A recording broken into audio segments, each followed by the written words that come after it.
strony Paweł Jeżowski. Witam serdecznie.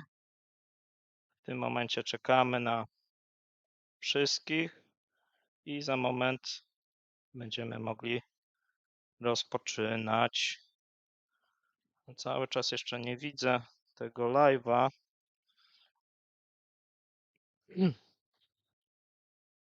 Nie wiem, czy mnie słychać. Ja cały czas tutaj widzę, jakby się on nie uruchomił. O, może teraz w końcu coś pójdzie.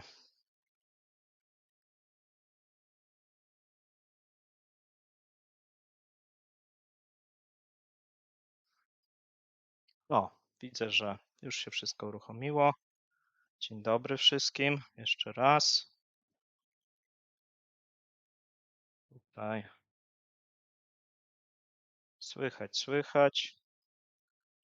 Dobrze, tylko że ja po prostu nie miałem tutaj jeszcze odsłuchu. Słuchajcie, jestem na wyjeździe, może dlatego. Chociaż ten internet przedstawia się dosyć dobrze.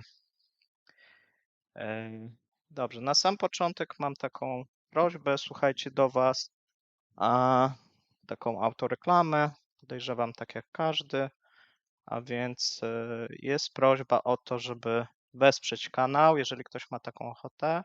Jeżeli ktoś pierwszy raz ogląda kanał lub wcześniej oglądał, a tego nie zrobił, prośba o subskrypcję.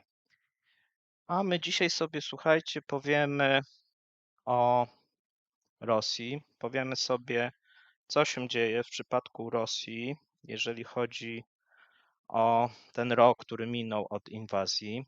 Powiemy sobie, jak żyją Rosjanki, jak żyją Rosjanie, jak to mniej więcej wygląda.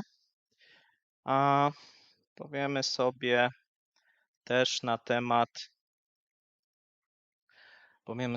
temat rosyjskiej gospodarki, jak ta gospodarka sobie radzi w dobie właśnie sankcji. Ja sobie tutaj jeszcze ustawię sobie jakąś tam dodatkowe informacje, żebym je miał i pamiętał jakiś konspekt, o czym mam mówić. Czekajcie moment. Myślę, że możemy właśnie zacząć. Na sam koniec taka prośba, żebyście podawali, z jakiego miasta słuchacie czy oglądacie mnie, jak i również prośba o to, żebyście, jeżeli macie jakieś komentarze, jakieś pytania, to żeby próbować je wysyłać na czacie. Ja po tej pierwszej części, kiedy opowiem, jak to wygląda, wrócę do tych pytań i sobie postaramy odpowiedzieć na te najbardziej ciekawe, które podaliście. A więc wracając do tematu dzisiejszego, jak wygląda życie po roku rosyjskiej inwazji, to na początek chciałbym Wam powiedzieć troszeczkę na temat sankcji. Sankcje na Rosję zostały wprowadzone już jakiś czas temu.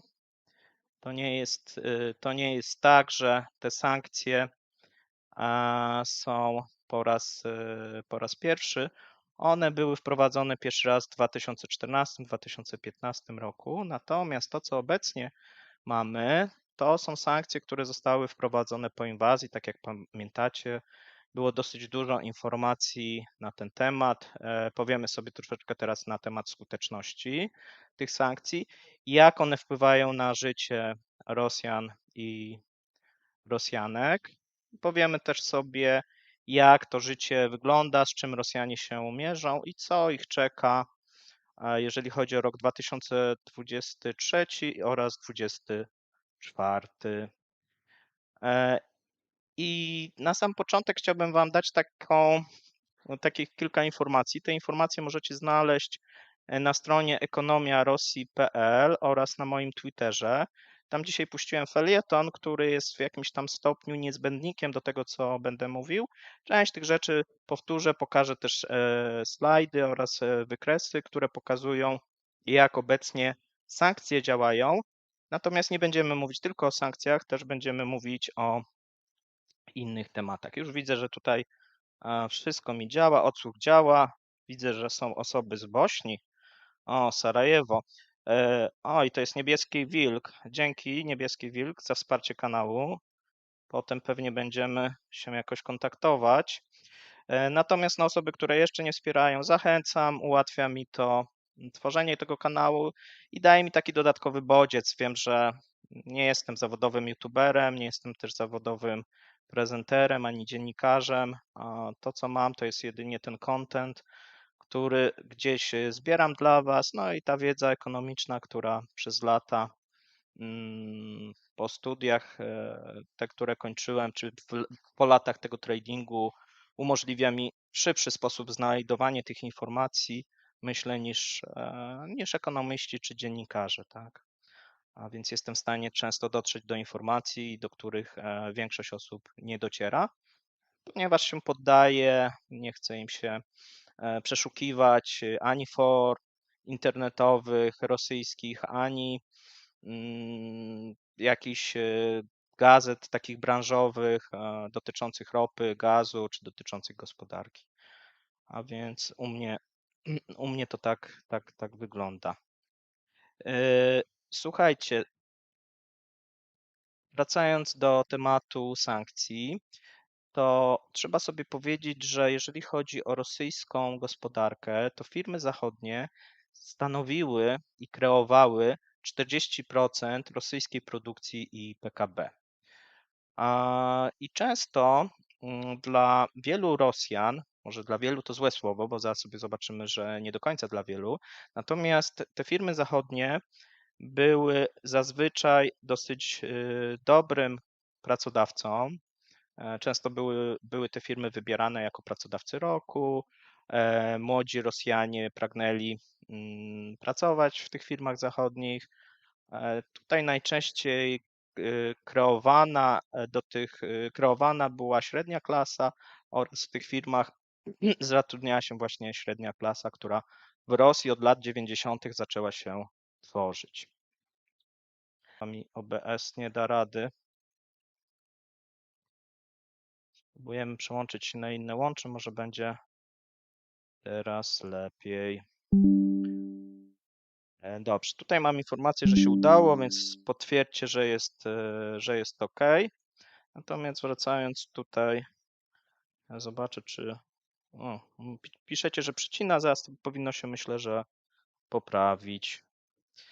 No tak to jest niestety, jak się jest na wyjeździe, próbuje się coś zrobić. Wydawało się, że jest tam ponad 30 mega, natomiast może to łącze być akurat mniej stabilne.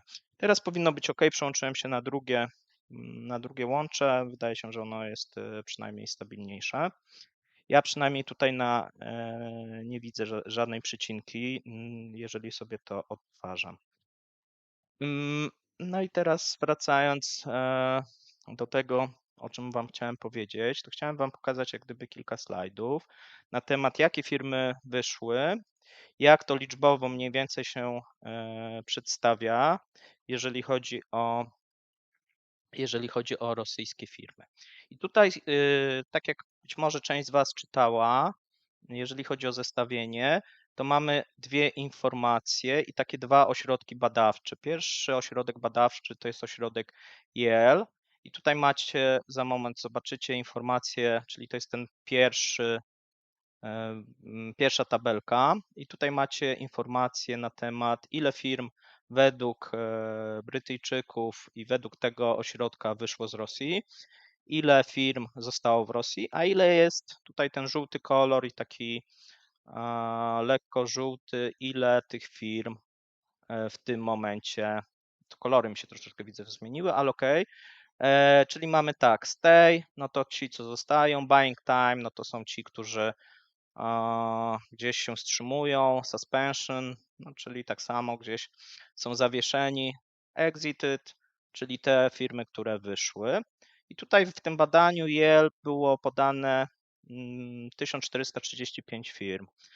A więc widzimy, że ta sytuacja po roku sankcji wygląda z punktu widzenia Rosjan nieciekawie, jeżeli spojrzymy tylko na to badanie, bo na 1435 firm, które Brytyjczycy badali, to były największe firmy, okazuje się, że połowa wyszła z Rosji. Natomiast tych, które zostało, no to jest około 20%. Oczywiście ktoś mógłby powiedzieć, że są inne badania. No i ja tutaj publikuję drugie badanie, które jest badaniem szerszym i większym. Jest to badanie Kijowskiego Uniwersytetu Ekonomicznego i w tym wypadku te dane się różnią. Dlaczego? Dlatego, że mamy więcej firm, bo mamy prawie 3150 firm. No i okazuje się, że w tym wypadku tych firm i ten stosunek jest inny, bo firm, które wyszły, oni to troszeczkę inaczej oceniają, bo oni tutaj podzielili sobie na leave i exited. I firm, które właśnie wyszły, to są firmy, które ogłosiły i są w trakcie wychodzenia. A te firmy exited to są firmy, które w tym momencie wyszły z Rosji i nie posiadają w tej Rosji niczego, tak, żadnego majątku oraz nie posiadają tak zwanej opcji powrotu, bo część firm, która na przykład zrobiła opcję leave, dała sobie możliwość powrotu. Na czym to polega? Często Rosjanie sami proponowali tym firmom, że jeżeli w przeciągu na przykład 5 lat powrócą do Rosji, no to istnieje możliwość odkupu tych majątków i tych spółek, które sprzedali. Były takie klauzule sprzedaży dla tych firm, które właśnie wychodziły, z możliwością powrotu. No i dzięki temu Rosjanie kupowali taniej te firmy, natomiast no, firmy dawały sobie możliwość, że w momencie rozejmu czy pokoju sytuacja będzie lepsza. Tutaj jest pytanie, czy Microsoft wyszedł całkowicie. Nie, Microsoft nie wyszedł całkowicie, ale jest powiedzmy w tej części leave lub pomiędzy leave a wait. Tak, a więc jeżeli byśmy patrzyli, no to bliżej jest leave. I tutaj, jeżeli sobie wejdziecie na tą stronę Kijowskiego Uniwersytetu, tam zobaczycie dokładnie każdą firmę, tak? Jest możliwość zobaczenia każdej firmy z osobna, czyli przejrzenia 3000 firm i dokładnie możecie sprawdzić, która według nich firma wyszła, która została, która właśnie czeka i są również też informacje, jaki był ostatni status, czyli jaką mieliśmy ostatnio informację z datą, kiedy była ta informacja, czyli to, co oni podawali, jeżeli chodzi o pracę w Rosji. A teraz przejdźmy, słuchajcie, sobie do następnego slajdu, bo jeżeli mówimy o tych firmach, no to trzeba też powiedzieć, że ilość niekoniecznie zawsze będzie się przekładała na wielkość tej sprzedaży i tutaj macie na wykresach trzy tak naprawdę liczby. Pierwsza liczba to jest revenue, druga to są aktywa, trzecia to jest kapitał. I tak jak widzicie, najwięcej tych firm, które w tym momencie w Rosji działają, ma status wait według Ukraińców. Natomiast te firmy, które wyszły z Rosji tak zupełnie, czyli wszystko sprzedały, mają status exited. No i ktoś by mógłby powiedzieć, ok, no to nie jest zbyt pozytywne, natomiast no tu sobie trzeba kilka rzeczy dodać. Dlaczego tak to wygląda? Firmy, które wychodzą z Rosji, muszą sprzedać swoje majątki, żeby pozyskać, no bo wiadomo, jeżeli ktoś miał fabrykę, jeżeli miał jakiś duży kapitał, duże aktywa, no to te aktywa musi upłynnić. No i teraz sobie wyobraźcie, że macie 5 czy 10 fabryk w Rosji, musicie znaleźć kupca, musicie to sprzedać jeszcze za jakąś godną cenę, tak żeby rada nadzorcza, akcjonariusze nie mieli pretensji. Jest to proces, który jest obliczony często na wiele miesięcy, tak? To niekoniecznie musi się zamknąć w roku. Dlatego mamy bardzo dużo firm w opcji właśnie leave oraz wait, które starają się wyjść, starają się sprzedać, natomiast teraz mamy troszeczkę też taką sytuację, że nie ma chętnych na kupno. I nie tylko na kupno całych firm, ponieważ tak mniej więcej do pół roku, czyli do czerwca, lipca, ci chętni byli. Były to najczęściej firmy rosyjskie, kazachskie, oraz czasami firmy na przykład chińskie, indyjskie. Natomiast te firmy azjatyckie, i to jest też ciekawa rzecz, nie są zainteresowane zakupami, poza wyjątkami, nie są zainteresowane zakupami zachodnich koncernów, zachodnich fabryk w Rosji. Czym jest to spowodowane? Spowodowane jest Tym samym, to jest ten sam powód, dlaczego te firmy zachodnie chcą wychodzić z Rosji, czyli mamy sytuację taką, że te firmy czują tutaj niepewność, no i również te firmy azjatyckie nie chcą w tym momencie inwestować, dlatego że nie wiadomo, jak będzie sytuacja się przedstawiać w następnych latach i nie wiadomo, jak rynek rosyjski będzie się kształtował. Wiele firm azjatyckich uważa, że ten rynek jest nieperspektywiczny. Tak mamy przykłady czy Huawei'a, czy jakichś innych firm, również surowcowych, również jeżeli chodzi o na przykład jeżeli chodzi o na przykład przemysł metalurgiczny, tak, czy huty, czy przemysł cementowy, no tutaj jest taka obawa, że być może nastąpią następne sankcje, to jest raz, a być może nie będzie w łatwy sposób można sprzedawać tych produktów, które będą wyprodukowane w Rosji. Następne to jest złamanie łańcuchów dostaw. I to chyba jest takim najpoważniejszym problemem dla Rosjan obecnie. I stąd również teraz obecnie cały czas firmy wychodzą z Rosji, już nie dlatego, że wojna się toczy, tylko dlatego, że podpowiada im to rachunek ekonomiczny i w dużej mierze przerwane łańcuchy dostaw. Jeżeli nie są w stanie produkować, nie są w stanie te fabryki zarobić na siebie, no to te firmy są zmuszone zamykać te fabryki. I taki przypadek mamy na przykład, jeżeli chodzi o już nie przemysł, oczywiście motoryzacyjny jak najbardziej, ale również jeżeli chodzi o przemysł związany z AGD, bo tam mamy sankcje, które są skierowane na elektronikę, na chipy. Jest trudno pozyskiwać komponenty i w zeszłym roku, jeżeli chodzi o sprzedaż i przemysł i sektor AGD, mieliśmy spadek aż o 40%. A trzeba sobie też powiedzieć, że do połowy roku tego spadku nie było. To znaczy pierwszy kwartał był na plusie, potem zaczął się niewielki spadek, natomiast ten spadek największy mamy w trzecim i czwartym kwartale. I to też jak gdyby pokazuje, że to, co Putin mówił, że podczas swojego przemówienia, że mieliśmy największy spadek, jeżeli chodzi o drugi kwartał, a potem sytuacja w trzecim i w czwartym kwartale zaczęła się poprawiać, wydaje się, że jest nieprawdą, bo dane pokazują zupełnie coś innego. Słuchajcie, teraz przejdźmy na następny slajd, bo on jest bardzo ciekawy. Jest to slajd, który pokazuje poszczególne kraje. To jest uszeregowane od tej największej ilości, czyli Stany Zjednoczone mają najwięcej firm, jeżeli chodzi o Rosję w całości, to znaczy firm, które działają w Rosji, firm, które opuściły Rosję i firm, które są w tym statusie wait. I tak jak widzicie, tutaj ten kolor niebieski oraz zielony są te firmy właśnie, które albo wyszły z Rosji, albo lada dzień wyjdą, są w trakcie i zmniejszają ten swój biznes. Natomiast to, co mamy na czerwono i to, co mamy na pomarańczowo, no to są firmy, czyli czerwone to są te, które zostały i pomarańczowe to są te firmy, które czekają. No i teraz mamy taką ciekawostkę, bo jak sobie spojrzycie na te dane, no to te firmy się dzielą jak gdyby na takie dwie części, ja przynajmniej podzieliłem. Mamy firmy, które zostają w Rosji i to są Chiny, Indie, Turcja.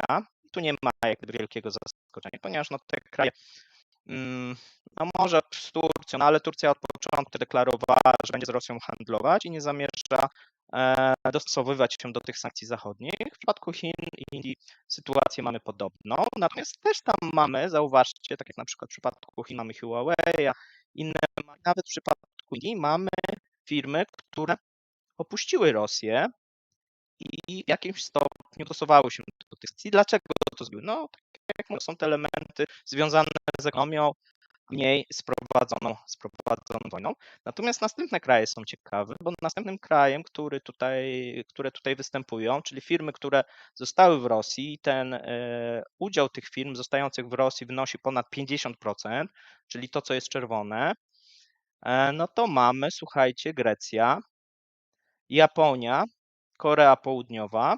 No i w przypadku Japonii i Korei Tutaj mamy sytuację, że to następuje, tam było duże opóźnienie, to znaczy te firmy zaczęły z Japonii i Korei wychodzić dopiero pod koniec roku, a z Japonii to nawet w tym roku, w pierwszym kwartale, dlatego że Japonia przewodniczy G7 i była bardzo wstrzemięźliwa, jeżeli chodzi o rok 2022, natomiast po rozpoczęciu przewodnictwa w G7 zaczęła coraz mocniej. Widzę, że jeszcze jakiś problem tutaj. No ja cały czas tutaj jeszcze sobie zrobię odsłuch,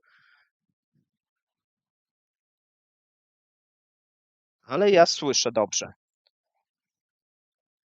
A więc to chyba jednak nie u mnie. Wracając teraz do tego zestawienia, to tak, mamy te firmy jak Chiny, Indie, Turcja, Grecja, Japonia, powiedziałem, Korea Południowa, no i teraz mamy firmy z Europy. No i tutaj zgodnie z oczekiwaniami części słuchaczy i widzów mamy Niemcy, Austrię i Węgry.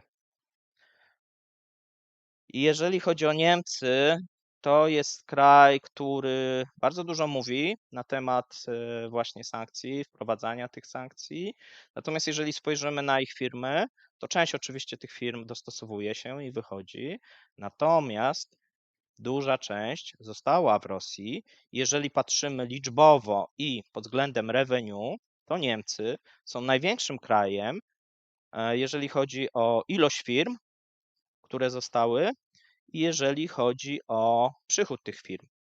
Bo jeżeli spojrzymy na podium, czyli te kraje, które zostały w Rosji, to na pierwszym miejscu są Niemcy, to jest 214 firm, na drugim miejscu jest USA i na trzecim Chiny. A Chiny oczywiście nie zaskakują, zaskakują być może Niemcy i zaskakuje USA. W przypadku USA wygląda to tak, że Amerykanie mieli bardzo duże udziały, jeżeli chodzi o rynek rosyjski. Było bardzo dużo firm amerykańskich w Rosji, jak i również te firmy dosyć duże majątki tam polokowały, szczególnie jeżeli chodzi o na przykład przemysł wydobywczy.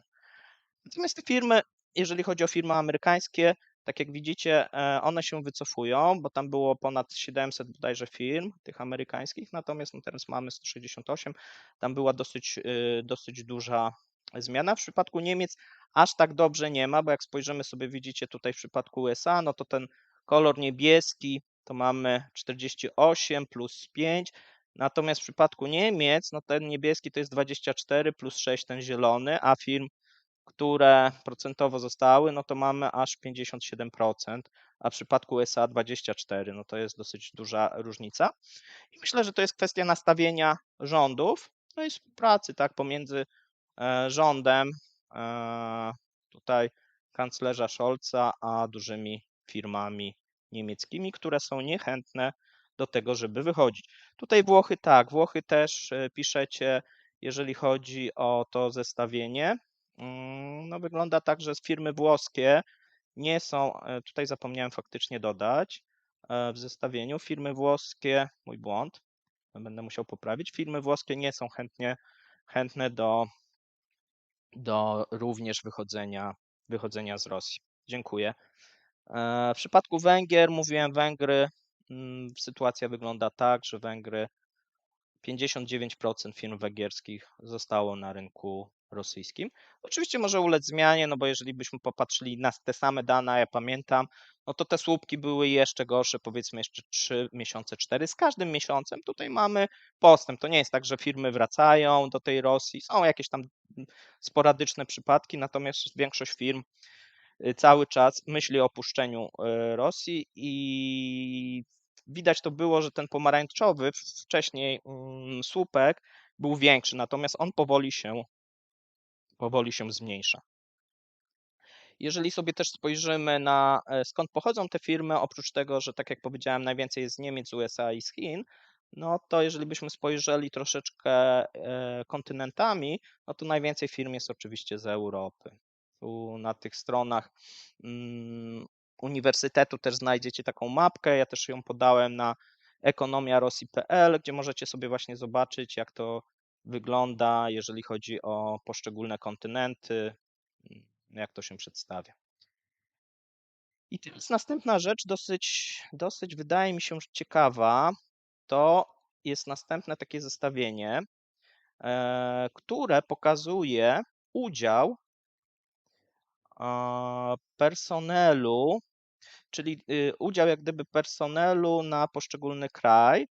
Czyli tutaj w tym wypadku mówimy, że na przykład w przypadku USA mamy 35% tych firm, które mają status weight, 6% tych, które zostały, to oznacza na przykład, że te 6% to jest właśnie ilość tego personelu. No i tutaj widzimy, że mamy na przykład takie Węgry, no i się okazuje, że oni mają prawie 100%. Co to oznacza? Oznacza, że wyszły te firmy, które praktycznie nie zatrudniały nikogo w Rosji. Nie? A jeżeli są firmy, które zatrudniały jakichkolwiek pracowników, no to te firmy zostały. Tak to należy mniej więcej czytać. No i mamy drugi przypadek, mamy Estonię. Tam tych firm nie było dużo, natomiast wszystkie te firmy zwolniły pracowników i opuściły rynek rosyjski. Więc tutaj widzimy, jak to się może przekładać na bezrobocie. I teraz taka ciekawostka, która z tego wynika, a która jest dosyć istotna, myślę, to liczba osób wszystkich, jeżeli chodzi o to badanie Uniwersytetu Kijowskiego, to liczba całego personelu, czyli tych osób pracujących w Rosji dla firm zachodnich, wynosi 1 400 000, powiedzmy 10. To są mniej więcej takie szacunki. Możemy oczywiście powiedzieć, że tam nie są wszystkie firmy, bo być może jakieś firmy nie uwzględnili, no ale powiedzmy, że to będzie maksymalnie 2-3 miliony, słuchajcie, jeżeli chodzi o te zachodnie koncerny.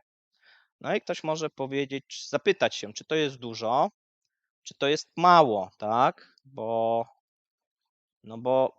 żeby to sprawdzić, no to trzeba by sobie powiedzieć, ile Rosjan pracuje. I to są takie następne dane, które nie są korzystne dla Rosjan, bo o ile, tak jak mówię, no może pracowało 3 miliony tych zachodnich, maksymalnie myślę tak, w zachodnich korporacjach, no to zwolnionych zostało tak mniej więcej z 500 000, no w maksie może w tym roku będzie tam z 1 milion, ale to myślę, że bardziej koło 500 000, czyli to nie wpływa na bezrobocie rosyjskie. Dlaczego nie wpływa? Znacząco, bo w przypadku Rosji ta liczba osób pracujących jest 70 milionów. Wszystkich jak gdyby tych, którzy są w wieku produkcyjnym jest 75, pracujących jest 70 milionów. Być może teraz trochę mniej, dlatego że Rosstat bardzo niechętnie publikuje te dane i trudno jest je znaleźć najświeższe. Ja mam gdzieś z początku 2022 roku. I tutaj można się posiłkować w ten sposób, że zobaczyć sobie, jaka jest liczba w wieku produkcyjnym, zobaczyć ile osób jest bezrobotnych, no i sobie mniej więcej oszacować, ile faktycznie tych osób pracuje. Tak jak mówię, jest to 70 milionów, prawdopodobnie mniej. No i teraz co to oznacza? Jeżeli w Rosji według ostatniego spisu powszechnego jest około 140 milionów, ja często podaję, że troszeczkę jest mniej, bo Rosjanie też wliczają na przykład Krym w te swoje statystyki oraz te osoby, które przyjechały do Rosji, czyli emigrantów w tym spisie powszechnym, to wygląda to tak, że jeżeli mamy 70 milionów, a tak jak mówię, prawdopodobnie mniej, zaraz powiemy sobie dlaczego prawdopodobnie mniej, to oznacza, że większość ludzi nie pracuje. No oczywiście mamy tutaj dzieci, mamy samotne matki, mamy emerytów, mamy rencistów, mamy teraz weteranów, którzy będą stanowić coraz większy odsetek społeczeństwa. To nie będzie tak jak kiedyś, bo ci weteranowie już są widziani na przykład jako żebrzący, pojawiają się w Moskwie, pojawiają się na przystankach, pojawiają się w metrze. I tych weteranów, którzy najczęściej są inwalidami, będzie przybywać. Pomimo tego, że Putin ogłosił taki dodatkowy fundusz w tym ostatnim przemówieniu, który ma wspierać te osoby, to wszystko będzie prawdopodobnie wyglądać tak, że ten fundusz będzie tak istniał z pół roku, maksymalnie z rok. A potem sytuacja wróci do tego jak zwykle w Rosji, czyli te kwoty wypłacane, jeżeli będą, to będą dosyć małe albo będą się zmniejszać. Natomiast ci ludzie będą musieli poszukiwać jakichś środków do życia. I tak to prawdopodobnie będzie wyglądać. Następny taki element, który trzeba sobie powiedzieć w przypadku Rosji, no to mamy drastyczną zmianę sposobu zatrudniania. Bo do tej pory większość Rosjan pracowała na etacie. W przypadku, kiedy były kłopoty tych firm, te osoby najczęściej nie były zwalniane i to jest taka różnica w stosunku do Polski. Tutaj piszecie, że spis był dosyć kreatywnie sporządzony. Tak, był dosyć kreatywnie sporządzony, ale to będę robił taki osobny odcinek na temat właśnie rosyjskiego spisu i demografii. Mam przygotowany już pod to felieton i wtedy sobie omówimy również ten spis, jak dokładnie to wygląda.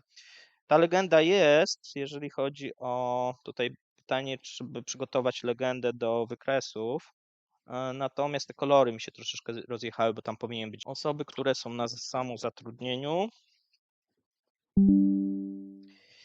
I te osoby na samozatrudnieniu jeszcze na koniec 2022 stanowiły 6,5 miliona, natomiast w 2023 będą, słuchajcie, stanowiły już 10 milionów i tak podaje Nymix, to jest taka platforma profilowo-HR-owa. I to prawdopodobnie w 2024 roku będzie również rosnąć. Dlaczego tak się dzieje? No, wygląda to tak, że firmy nie chcą zatrudniać młodych mężczyzn na etat. To jest główny powód obecnie, ale nie jedyny. To samozatrudnienie umożliwia firmom przetrwanie, szczególnie tym firmom małym, średnim, ale również też dużym, ponieważ te duże firmy też stosują tego typu metody, kiedy każą swoim pracownikom przejść na właśnie samozatrudnienie i zrezygnować z etatu. I oczywiście są jeszcze osoby, które cały czas pracują dla.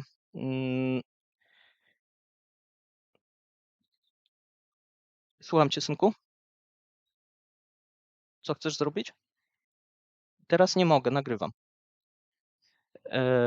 Są oczywiście nadal te osoby, które pracują w tych zachodnich firmach, natomiast trzeba liczyć się, że ich sytuacja nie jest do końca dobra, dlatego że te firmy nie wiedzą, co będzie się działo za 3 miesiące. Czyli może się okazać, że te osoby żyją tak naprawdę trochę w takim zawieszeniu i w stresie, bo słyszą, że centrala planuje być może w przyszłym roku, być może w tym roku zwolnienia, a być może nie, a być może tylko redukcję części i tak dalej. No nie jest to oczywiście komfortowa sytuacja dla tej średniej klasy, która cały czas pracuje w tych zachodnich korporacjach. Ich jest oczywiście coraz mniej.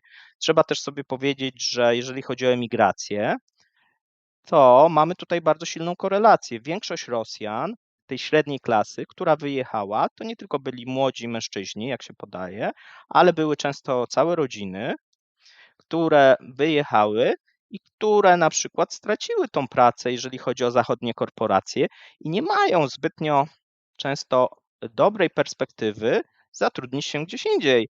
No bo te zarobki będą na przykład czy trzykrotnie, mogą być niższe. Ja mówię o tych specjalistach, którzy na przykład pracowali w bankach, w korporacjach, IT.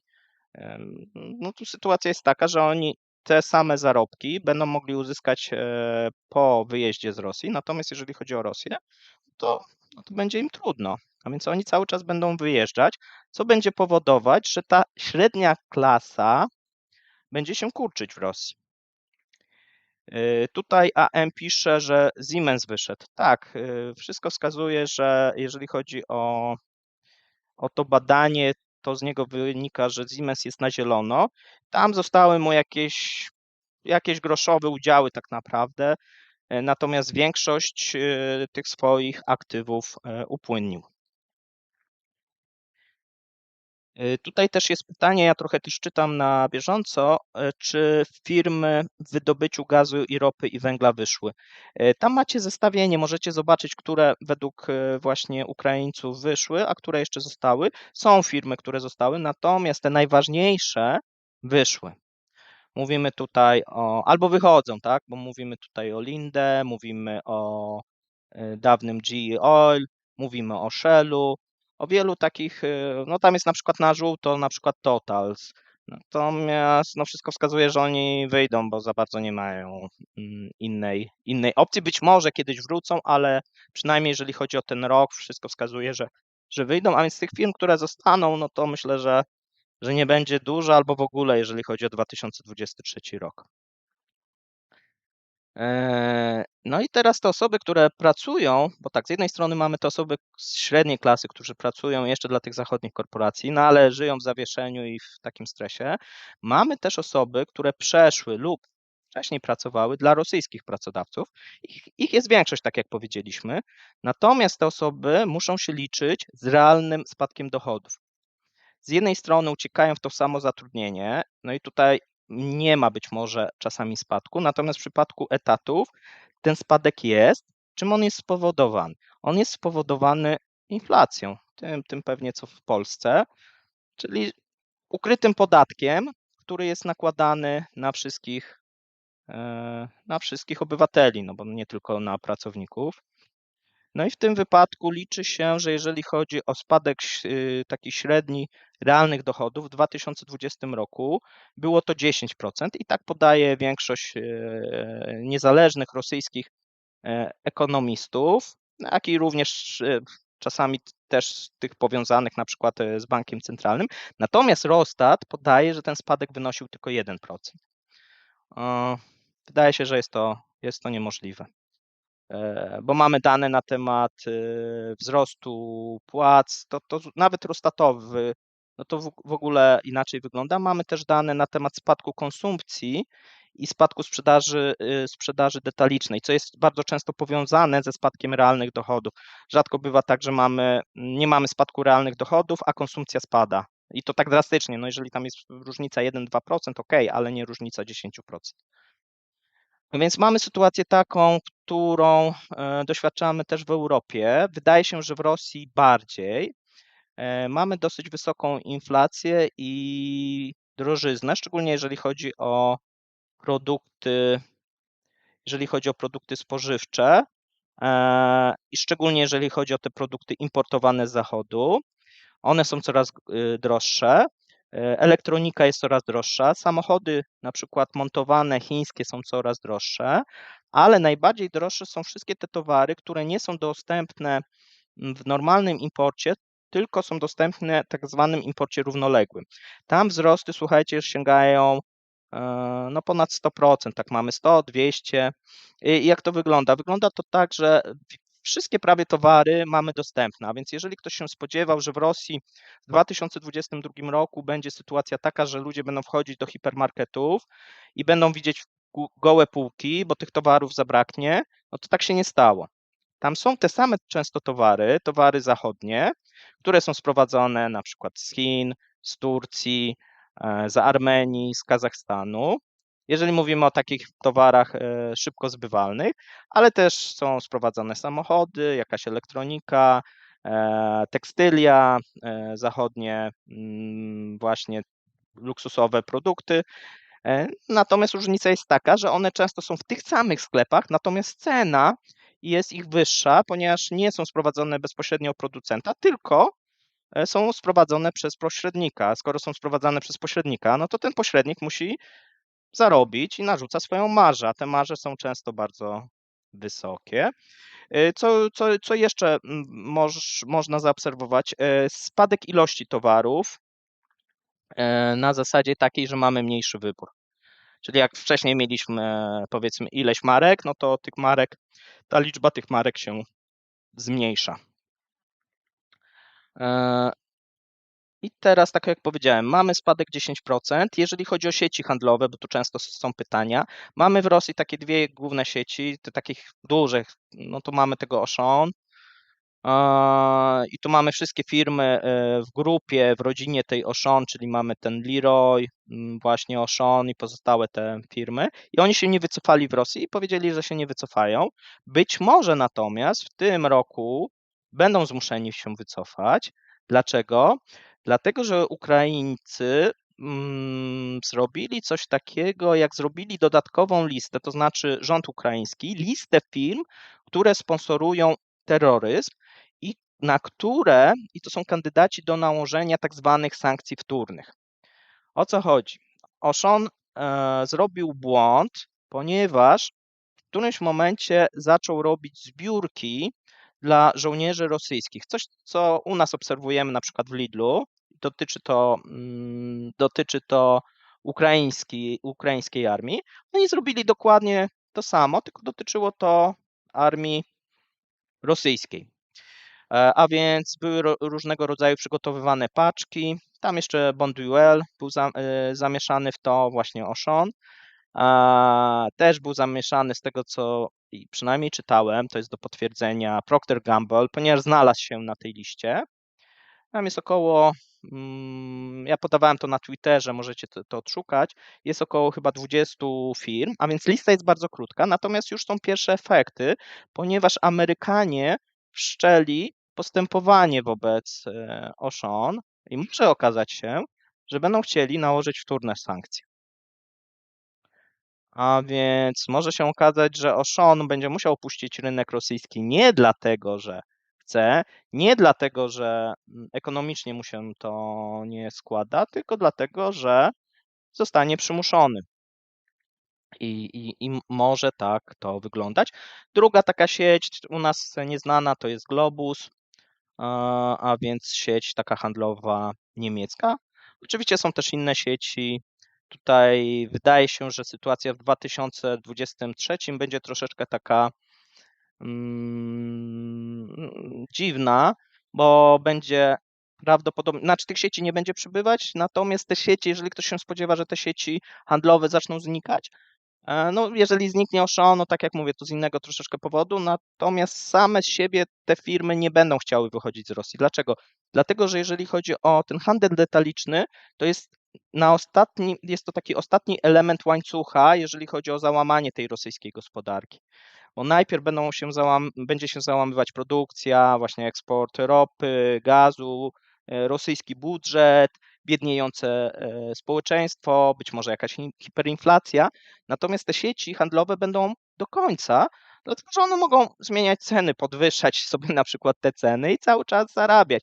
A szczególnie, że mają coraz mniejszą konkurencję, bo tu wiele firm próbuje też wykorzystać sytuację, że z jednej strony Rosjanie są coraz bardziej biedni, na coraz mniej ich stać, coraz trudniej sprowadzać te towary, ale można przez to uzyskiwać wyższe marże i jest mniejsza konkurencja niż w przypadku innych krajów.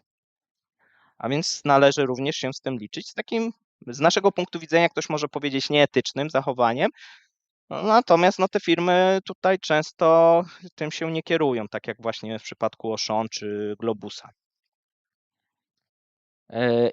Sytuacja w 2023 będzie mocno taka schizofreniczna, bo z jednej strony będziemy mieli sytuację taką, słuchajcie, że ja już się przełączę na kamerę, bo już więcej wykresów nie będzie. Będziemy mieli sytuację z jednej strony taką, że w ostatnim przemówieniu prezydent car Putin ogłosił, jaka ma być inflacja w przyszłym roku, tak? Wcześniej szefowa Banku Centralnego mówiła, że być może na koniec 2023 roku uda się zejść do 5% i jest to bardzo ambitny cel. Putin ostatnio podkręcił ten cel w przemówieniu. Być może mu się pomyliło, a być może zrobił to specjalnie. I powiedział, że ta inflacja spadnie do 4% już w czerwcu. Czyli po niecałej połowie roku powinniśmy mieć inflację 4%. Obecnie ta inflacja, no i tu są oczywiście dyskusje, czy ona jest 11,9 czy 11,7, bo tu znowuż były korekty, jeżeli chodzi o zeszły rok.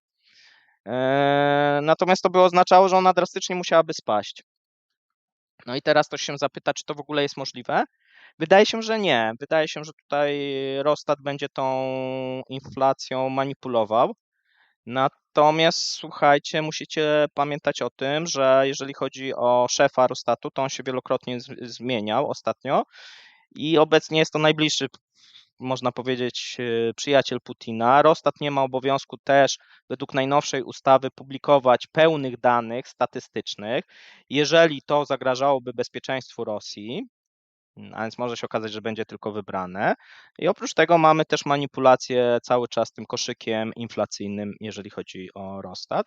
Więc myślę, że czy w czerwcu, czy w maju te 4% oficjalna inflacja będzie wynosić. Natomiast ostatnio szefowa Banku Centralnego powiedziała dosyć ciekawą rzecz, bo podała, jak ta inflacja kształtuje się w różnych regionach. I są takie regiony, czyli oficjalną mamy 11, natomiast powiedziała, że są regiony, gdzie jest 20, 18, 20%, a są regiony, gdzie jest 6, 7. Ona tam wymieniała. I teraz, co jest przyczyną, kiedy jest ta inflacja tak niska? Najczęściej przyczyną jest załamanie, i ona to powiedziała wręcz, załamanie popytu i załamanie konsumpcji, drastyczne załamanie. Ludzie nie mają pieniędzy, żeby konsumować. Ilość produktów na rynku musi być dostosowana i tam są najczęściej sprowadzone najtańsze towary i te najtańsze towary są gdzieś brane do tego koszyka inflacyjnego. A więc to nie jest dobra sytuacja, bo jedyna możliwość moim zdaniem przed Rosją w 2023 roku to jest dławienie tej inflacji poprzez bardzo silną recesję. I z jednej strony będziemy mieli takie dwa przeciwstawne zjawiska, czyli bardzo silną recesję, która będzie obejmowała coraz kolejne rejony Rosji, łącznie z dużymi miastami i z tymi południowymi republikami, gdzie obecnie sytuacja właśnie ekonomiczna jest dobra, na przykład wbrew pozorom Inguszetia, Dagestan, Tatarstan, no tam mniej więcej wygląda to dobrze. Mamy te regiony na przykład północne, gdzie to i Daleki Wschód, gdzie wygląda to źle i tam mamy najczęściej tą recesję w coraz większym stopniu, a więc będziemy mieli z jednej strony recesję, a z drugiej strony będziemy mieli dodruk pieniądza, zwiększanie podatków firmom, zwiększająca się dziura budżetowa, którą rząd będzie musiał w jakiś sposób zalewać pieniędzmi, a więc będzie chciał je drukować, pożyczać wewnętrznie, bo zewnętrznie myślę, że nie ma szans. I jeszcze dodatkowo Putin, i to jest też istotne, zarządził, że będą zwiększane transfery socjalne. Czyli będziemy dolewać cały czas tą benzynę do tego ognia, żeby ta inflacja wzrastała, a z drugiej strony mamy recesję, firmy będą bankrutować, szczególnie te małe, średnie. Dlaczego? No bo jeżeli ktoś pracował dla jakiegoś zachodniego koncernu i ten zachodni koncern się wycofał, no to będzie musiał się przestawić. W wielu wypadkach będzie to po prostu niemożliwe. Następnie, jeżeli ktoś operował na rynku ropy i gazu i w tym momencie mamy te ceny niższe o połowę, no to te firmy również będą obcinały koszty i ta mała lub średnia firma, która obsługiwała jakiegoś giganta naftowego, również może zostać skreślona. Rozumiecie? A firmy będą musiały płacić coraz większe podatki, więc będą chciały te swoje koszty obcinać. A więc tu mamy to samo zatrudnienie, to jest taki jeden z wielu dowodów. Mamy te informacje również, jeżeli chodzi o badania dotyczące firm, bo z jednej strony firmy na przykład w przemyśle bardzo optymistycznie patrzą na rok 2023, ale z drugiej strony, jeżeli ich się zapyta, i to wszystkie firmy wskazują, co jest ich celem na ten rok i na przyszły rok, i jaki będzie poziom inwestycji, to wszystkie wskazują, że one będą chciały tylko przetrwać, że żadnych inwestycji nie planują w najbliższych latach, a tam, gdzie jest optymizm, to są firmy, które są związane z przemysłem militarnym, bo tutaj pojawia się coraz więcej zamówień, co nie znaczy, że ta produkcja rośnie, tylko zamówienia się pojawiają. Być może ona zacznie rosnąć, zobaczymy jeszcze co, dlatego że obecnie większość tych zamówień dotyczyła najczęściej remontowania, modernizacji już istniejącego uzbrojenia. Natomiast no, należy się liczyć, że Rosja faktycznie będzie chciała zwiększać produkcję wojenną. Problem jest oczywiście tutaj znowuż technologiczny, bo w przypadku jeszcze tych starych sowieckich technologii i uzbrojenia wydaje się, że to jest w jakimś stopniu możliwe, to w przypadku tego nowoczesnego uzbrojenia wydaje się, że będzie dla Rosji bardzo trudne w wszystkim globalnym świecie, no bo będą musieli sprowadzać te komponenty, te łańcuchy dostaw, skoro w motoryzacji są przerwane, no to one, słuchajcie, też są przerwane w wojskowości. To nie oznacza, że się nie da produkować, tylko że to jest bardzo trudny proces i bardzo kosztowny. A więc rząd będzie cały czas musiał tutaj dotować tą produkcję wojenną, no bo ona przecież nie przynosi żadnego zysku.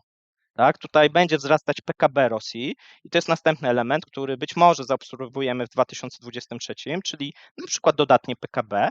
Będzie to związane, i to Rosjanie mówią otwarcie, ze wzrostem wydatków na zbrojenia, wydatków rządowych na różnego rodzaju inwestycje rządowe, które polegają na przykład na odbudowie przedszkoli, budowie szkół, często na tych terenach okupowanych przez Rosję na Ukrainie. Natomiast one są często bardzo papierowe, to wielu ekspertów również na to wskazuje, bo często nie ma tych szkół. One są zaplanowane, natomiast często są nietworzone lub te remonty się nie odbywają.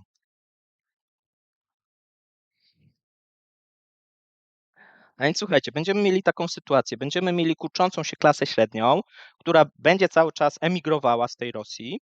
Będziemy mieli klasę oligarchów, która też będzie się kurczyć, a ci, którzy zostaną, to ci oligarchowie, podejrzewam, będą się dzielić na tych, którzy wyjadą i opuszczą Rosję i się będą odcinać zupełnie od Kremla. Będą tacy na pewno. I będą też tacy, którzy będą chcieli układać się z władzą i pomagać tej władzy. Bo na pewno będzie taka grupa bliskich oligarchów Putina i obecnego reżimu, która na tej wojnie chce zarobić i ona zresztą zarabia, tak są przykłady. Więc będziemy mieli taką sytuację, że mamy rząd wokół taką bardzo wąską oligarchiczną grupę, która będzie otaczać ten rząd oraz ten wyższy i średni szczebel, czyli znajomi właśnie obecnej władzy i znajomi znajomych, i brak prawie średniej klasy i biedniejące społeczeństwo, zarówno to, które jest na Gubince, czyli na tych wioskach, w małych miasteczkach, jak i również w tych większych miejscowościach i metropoliach. Więc nastąpi taka powolna, można powiedzieć, sowietyzacja społeczeństwa. Dlaczego sowietyzacja? Bo będzie to przypominać też taką sytuację, którą mieliśmy właśnie za komuny, gdzie mieliśmy też tą klasę. Ona nie była bogata, tą klasę, no może tu będzie ta różnica, że ta obecnie klasa oligarchiczna będzie bogatsza niż ta klasa komunistyczna za Związku Sowieckiego. Natomiast to będzie trochę tak przypominać, tak? Czyli mamy te osoby, które są zblatowane z władzą i mamy resztę społeczeństwa. I mamy jeszcze trochę tych osób, które zajmują się przestępstwami, które się zajmują jakimś drobnym handlem. No, ci zawsze będą, tak? No to jest oczywiste. Natomiast jeżeli chodzi jeżeli chodzi o ofiary tej napaści rosyjskiej na Ukrainę, w przypadku Rosji, to na pewno zachodnie korporacje, no bo one wychodzą, one ucierpiały w jakimś tam stopniu, straciły często majątki, musiały sprzedawać poniżej wartości księgowej, musiały oddawać te majątki, a więc one nie są zwycięzcami tej inwazji, na pewno. Klasa średnia też jest ofiarą, bo oczywiście oni sobie poradzą, tak? Wyjadą, założą jakieś firmy w Armenii, będą robić w Kazachstanie, będą robić różne rzeczy, będą pracować na zachodzie, być może część za jakiś czas wróci, większość zostanie. Małe i średnie firmy też będą ofiarą tej wojny, jeżeli chodzi o gospodarkę rosyjską, bo duża część z nich nie utrzyma się na rynku. Być może powstaną oczywiście jakieś inne, natomiast w przypadku biedniejącego społeczeństwa, no to będzie o to trudno, tak? Raczej będą tutaj królować duże firmy, które są ułożone z władzą, mają różnego rodzaju koncesje, ulgi, będzie powrót do różnych, nie wiem, takich rzeczy, jakieś talony, jakieś pozwolenia, to co Rosja przeżywała przez XX wiek. Co jeszcze? Na pewno Rosję nie, i to jest chyba też bardzo ważna rzecz, o której trzeba sobie powiedzieć, na pewno Rosję nie stać na utrzymanie dotychczasowego modelu eksportowego, szczególnie surowców. Co to oznacza? Oznacza to, że firmy wydobywcze, które wydobywają na przykład ropę czy gaz, u nich pojawia się takie domino problemów, bo z jednej strony tak, spada im cena, a miało być inaczej, tak? Bo miało być tak, że ta wojna miała wywołać panikę na rynkach, ta panika miała się utrzymywać wręcz nawet wiele lat i te firmy miały żyć jak pączki w czekoladzie, budżet miał być zasilany przez te firmy, wszystko miało się kręcić. No i wydaje się, że w dużej mierze jednym z elementów, których Rosjanie nie przewidzieli, no to był wybuch Nord Streamu, bo po tym wybuchu Nord Streamu to by i tak się sypało, natomiast no to był taki katalizator, że im się to wszystko zaczęło sypać. Nałożyły się problemy w Chinach, nałożyły się inne problemy, Chiny zaczęły gromadzić tą ropę, skupować od Rosjan. No i teraz mamy taką sytuację, że ta ropa i gaz są tańsze niż przed wybuchem inwazji. To powoduje, że ten model eksportowy, który zakładał, że wojnę można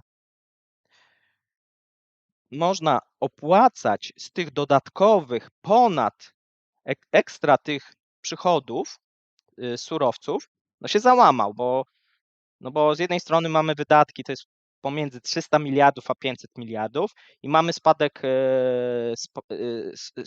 spadek przychodów, no bo jeszcze jakby to ropa kosztowała tak jak kiedyś właśnie 90-100, no to Rosja by miała 300-400 miliardów i być może z samych surowców i mogłaby próbować właśnie pokrywać z tych surowców, przynajmniej z części, toczącą wojnę. W tym momencie tego nie mają. Zachód im odebrał. Dodatkowo zostały odebrane te rezerwy walutowe. Tu ktoś, kto nie oglądał, zapraszam do tego materiału.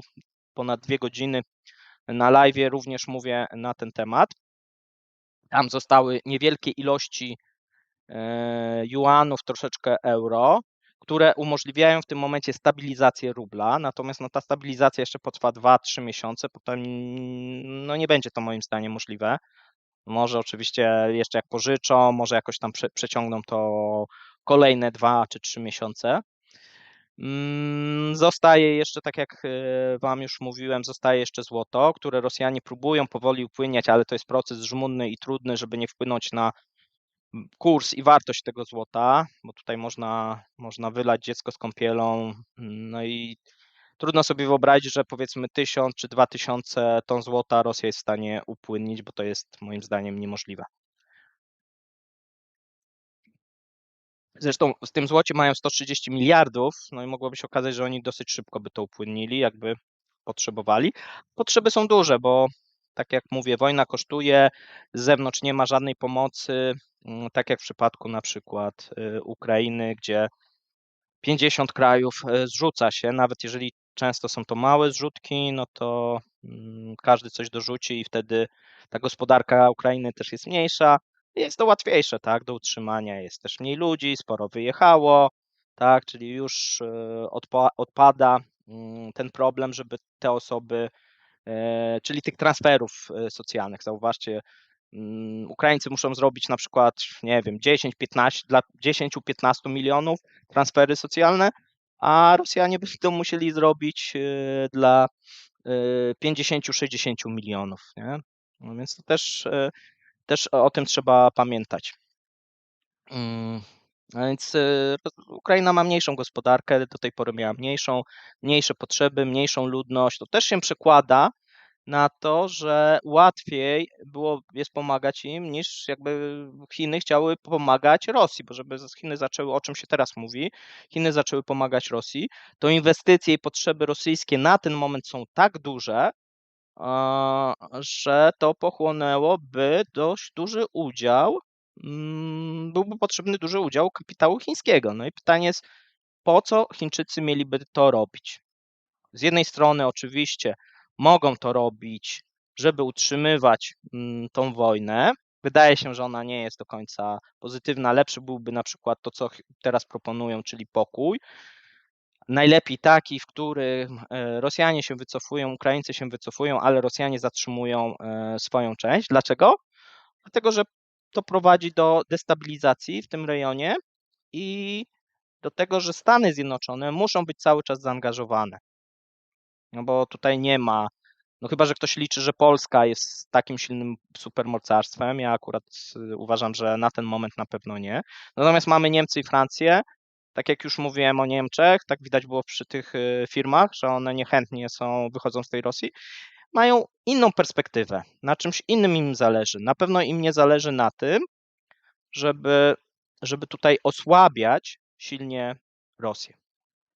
A więc zarówno Chinom nie zależy, żeby tą Rosję mocno osłabiać, albo inaczej, żeby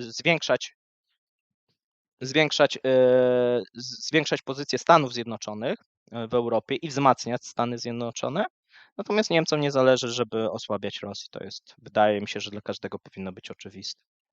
Co nie oznacza, żeby też ktoś dobrze zrozumiał, to jest w mniemaniu, bo ja się z tym do końca nie zgadzam, natomiast w mniemaniu wielu Niemców i wielu też ekspertów niemieckich i obecnego rządu jest to korzystne dla Niemców, czyli wypchnięcie Stanów Zjednoczonych z Europy, budowa tutaj jakiegoś systemu bezpieczeństwa, być może razem z Rosją, pewnie nie z tą Rosją Putina, ale już z następnym rządem pewnie tak. No takie plany na pewno będą. No i teraz słuchajcie, jak to będzie w tym 2023 roku? Bo dużym wyzwaniem, największym dla rosyjskiego rządu będzie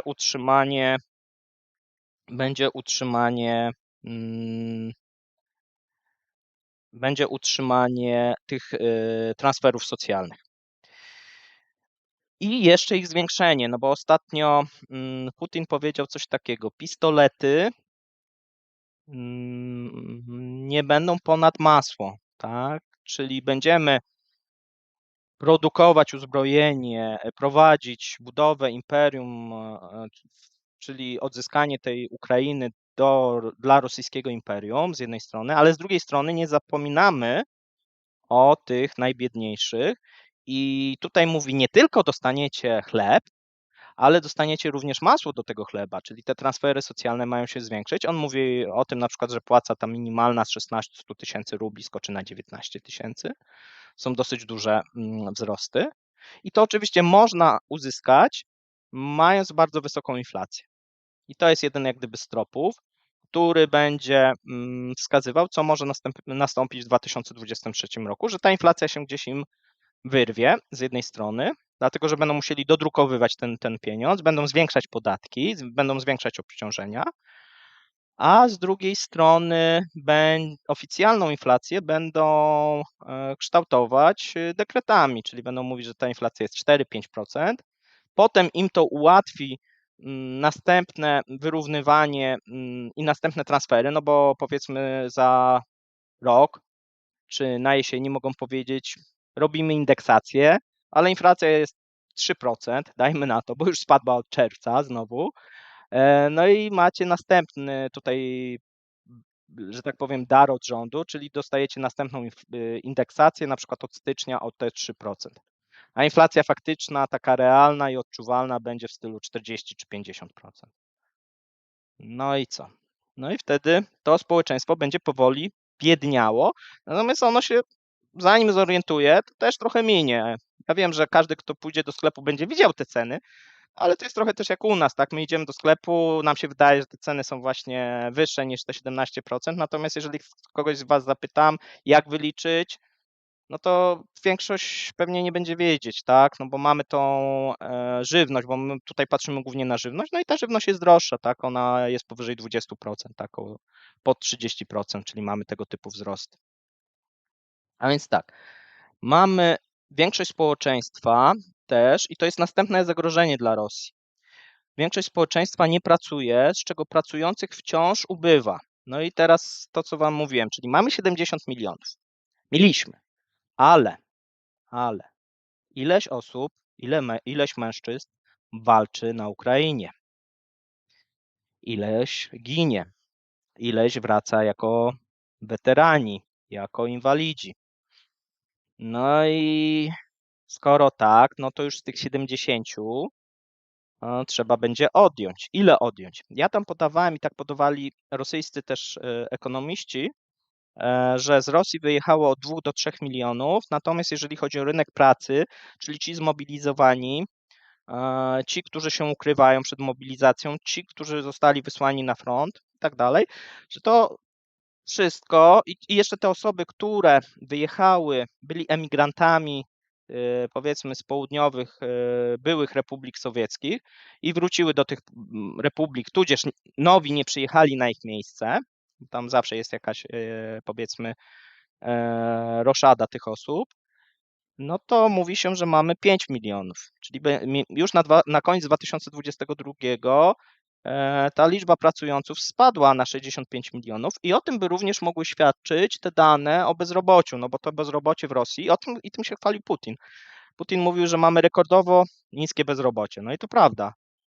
To bezrobocie jest niskie, a liczba zarejestrowanych jest jeszcze niższa, bo nikt nie chce się rejestrować, oprócz kobiet, bo mężczyźni boją się rejestrować jako bezrobotni, bo były przypadki, że po rejestracji ktoś na nich czekał, no i kończył ich się problem z bezrobociem, a czasami potem z życiem też się kończył problem. Następna rzecz to dochody państwa. Dochody państwa ze względu na utrzymujące niskie ceny surowców i sankcje będą spadać. Dochody będą spadać, nie będą rosły, a wydatki będą rosły. Wydatki będą rosły. Dlaczego? No dlatego, że prowadzi Rosja wojnę i dlatego, że będzie musiała zastępować wiele technologii zachodnich, wiele produktów rosyjskimi, a to też kosztuje. To nie jest tak, że ktoś ma know-how, ma pomysł, ma technologię i teraz co? My tutaj sobie wyciągniemy jak z kapelusza i sobie zastąpimy? Przecież to trzeba opracować. To samo się nie bierze, a jeżeli już gdzieś kupić, nie wiem, nawet z Chin, no to trzeba za to zapłacić, za patent, za wiedzę, no to nie jest perpetuum mobile.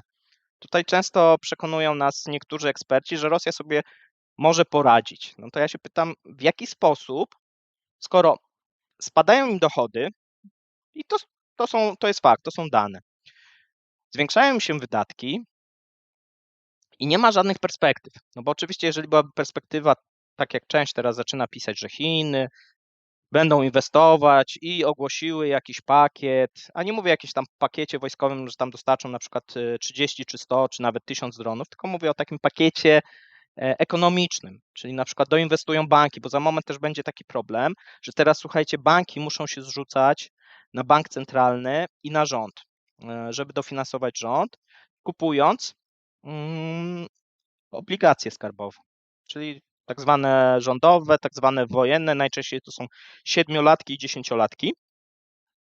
I za moment, myślę, że w połowie roku lub na jesieni, sytuacja banków będzie na tyle zła, bo tam cały czas spadają depozyty, ludzie wyciągają te pieniądze z tych banków, zyski ich spadają, na przykład Sberbanku spadł 4-krotnie.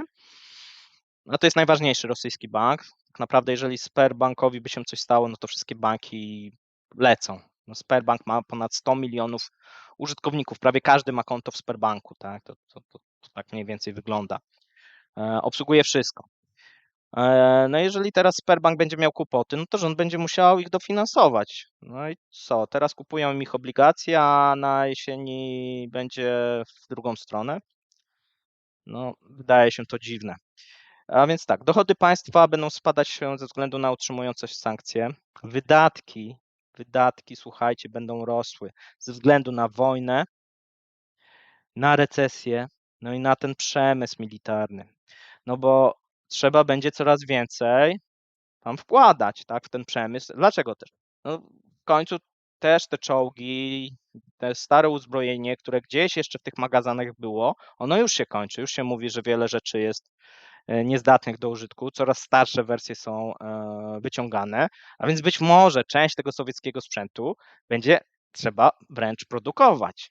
Więc trzeba ileś stali na to użyć, trzeba użyć na to ileś osób i to nie tylko takie, tak jak mówiłem, to nie jest Związek Sowiecki w roku 40. Myślę, że Putinowi cały czas się wydaje, że to jak za Stalina, tak, tylko że za Stalina cały czas zapominamy, że Rosja miała bardzo dużą pomoc Zachodu, szczególnie jeżeli chodzi o to, co jest na przykład teraz ich piętą achillesową, tak, czyli o logistykę. No, ciężarówki 50% no to były ciężarówki amerykańskie. A teraz tak naprawdę wszystkie ciężarówki są ciężarówkami rosyjskimi. No może jakieś tam zostały jeszcze te stare zachodnie. A Kamaz nie jest w stanie tyle wyprodukować, pomimo tego, że ma dobre akurat wyniki, nie jest w stanie tyle wyprodukować, ile Rosjanie potrzebują, a cały czas tracą te ciężarówki. To jest też duży problem. Następna rzecz. Bank centralny, słuchajcie, jeżeli chodzi o ten obraz Rosji, nie posiada odpowiedniej ilości rezerw walutowych i będzie zmuszony do fizycznej sprzedaży złota i do druku pieniędzy. To jest moim zdaniem nieuniknione. Kiedy to nastąpi? Nie wiem, myślę, że w miarę szybko, tak? Myślę, że to będzie wiosna, lato. Firmy małe, średnie będą upadać, o tym sobie mówiliśmy. Firmy duże będą obarczone coraz wyższymi podatkami i o tym pisze tak przez rosyjski rząd, czyli mamy ten podatek od firm naftowych, od powietrza, od wiatru, tak jak to sami Rosjanie nazywają. I mamy też te firmy odcięte od zachodnich technologii. To na przykład od technologii IT, od technologii wydobywczych i to w każdej branży, tak? Czy mamy branżę stalową odcięci, branża, nie wiem, produkująca pralki, lodówki odcięci. Jeżeli popatrzymy na produkcję 2022 rok, szczególnie na czwarty kwartał, to wszędzie, słuchajcie, wszędzie są spadki. Są tylko 3 wyjątki. I o tym ostatnio też Putin mówił, jak się chwalił, czyli rolnictwo. Chociaż tu też w 2023 obstawiam spadek. I mamy budownictwo, co jest związane to, o czym mówiliśmy, czyli wydatki rządowe i dużo tych inwestycji rządowych, szczególnie na tych terenach okupowanych. No i oczywiście produkcja wojenna, wojskowa. Tutaj też mamy dosyć silne wzrosty. Przy czym akurat tego Rosjanie nie publikują, można się domyśleć z innych badań, jak to wygląda. Nie jest to jakoś olbrzymia ta produkcja, natomiast no, oczywiście jest zwiększenie. Albo inaczej, no wiele osób zaczyna przy tym pracować. Teraz, jeżeli chodzi o oligarchów, to też powiedzieliśmy, będą emigrować lub gromadzić się wokół władz. Liczba ofiar wojny będzie w setkach tysięcy, co będzie generować kolejne transfery socjalne dla tych rodzin poległych oraz dla tych inwalidów. Następna rzecz, o czym coraz więcej się mówi też w samej Rosji, czyli przestępczość. Przestępczość zwiększa się już obecnie drastycznie i jest kilka powodów. Pierwszy powód to jest, że wiele osób przymuszone biedą będzie uciekało w nielegalne interesy, a osoby, które będą wracały z frontu, no słuchajcie, no co oni potrafią często, coś jeszcze może przed tą wojną robili, natomiast będą się zaciągać często masowo do przestępczych organizacji. Już obecnie bardzo mocno kwitnie handel nielegalnym alkoholem i narkotykami, a będzie się to zwiększać. Jeżeli chodzi, mamy tą ustawę o tym etanolu rosyjskim, no i tu, jeżeli chodzi o, ja podawałem, że do 2000 bodajże 2021 roku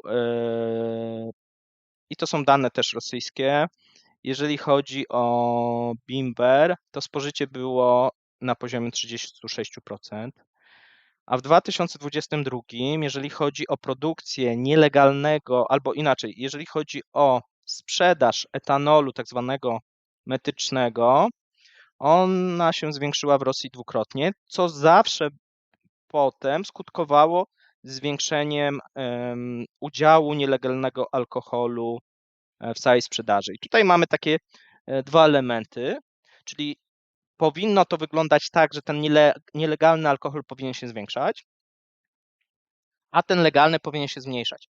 Ale okazuje się, że i legalny się zwiększa, i nielegalny się zwiększa. Po prostu Rosjanie, wracając do tych nawyków z lat 90., zaczynają masowo pić. I to najczęściej te najmocniejsze alkohole, chociaż, tak jak podają tutaj też te rosyjskie źródła, mamy bardzo duży wzrost tych alkoholi likierowych różnego rodzaju, sherry, porto, ale nie tych zachodnich, oryginalnych, tylko rosyjskich odpowiedników, które najczęściej są odpowiednio nawet kilkakrotnie tańsze. I to najczęściej piją kobiety teraz. Znaczy, nie to, że najczęściej w Rosji piją, tylko że tu jest największy, albo inaczej, tu jest duży wzrost. Może też, że największy to może nie, bo wśród mężczyzn również ten spożycie alkoholu wzrosło. Czyli mamy te elementy. Z ciekawych rzeczy w 2023 będzie spadała liczba więźniów. No i to domyślacie się dlaczego, bo oni są wysyłani na front. Ja publikowałem jakiś czas temu takie wystąpienie Prigozina, gdzie namawiał te osoby, a z drugiej strony nie ma komu łapać tych kolejnych przestępców, tak? No i tu też widzimy, że tak naprawdę już od 2019 mamy bardzo mocny zjazd, jeżeli chodzi o liczbę osadzonych. I wszystko wskazuje, że być może w 2023 roku po raz pierwszy to zajedzie poniżej 300 000. To będzie ciekawe.